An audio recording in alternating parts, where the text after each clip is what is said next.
other things. Today is a day of remembering the grief. Today is a day of actually more sadness. Today we're here because our husband or our wife or our friend or our neighbor has died. And it affects us.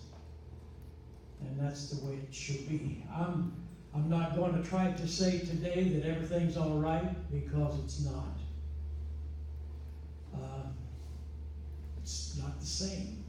You know? And we hurt. And we know that we're going to hurt for a long time. And we know that when a relationship is lost, we feel pain. And most of us in this room have been through the same thing. Or family. But the fact is, relationships come with a price. You know? And the price we pay is that there are times of extreme joy, and there are also times of extreme sorrow. But relationships are worth it. And I think we would all agree. Don't treat your grief as if it were a stranger that you can send away or run away from. Grieve the person that's lost. Grieve honestly and lovingly and patiently, and till the tears are all used up. And you see, you never know what to say. There's nothing that makes it any better. But the fact is, there's no way back to your life except by facing whatever life brings. And I would like to, if I possibly can, speak a word of comfort today. I would like to tell you a story. It's a true story. You've all heard it. It's found in the pages of the Bible at John chapter 11, if you're interested.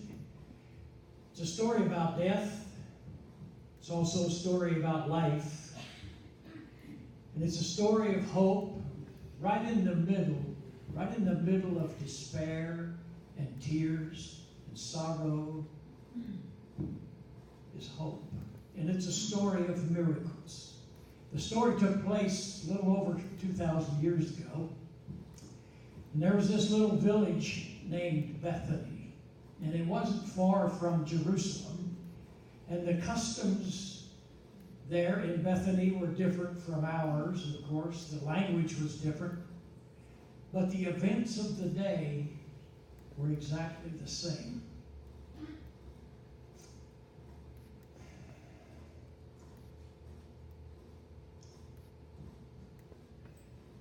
I would suspect the same exactly like it is today here in this room.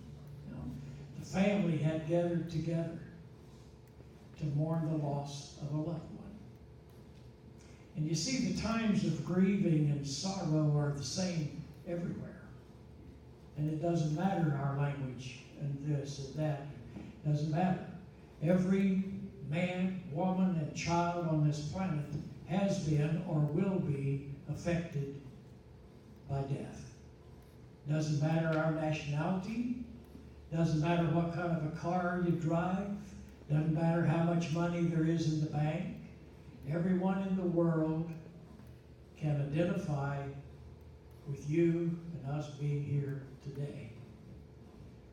In this Bible story, it was a brother who had died, and the family members that he left behind were two sisters.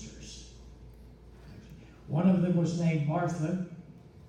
The other one's name was Mary.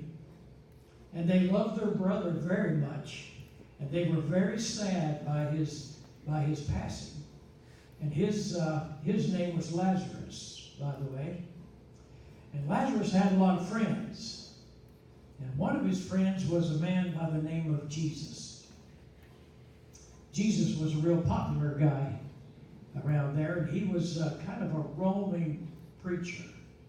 I mean, he taught from the Bible, performed some miracles in his travels. He had turned water into wine. He had caused the lame to walk. He gave sight to the blind and healed those who were near death. I mean, it's no wonder that Martha went out of the house and down the road when she heard that Jesus was coming into town. So she went to him and she made a bold statement that day.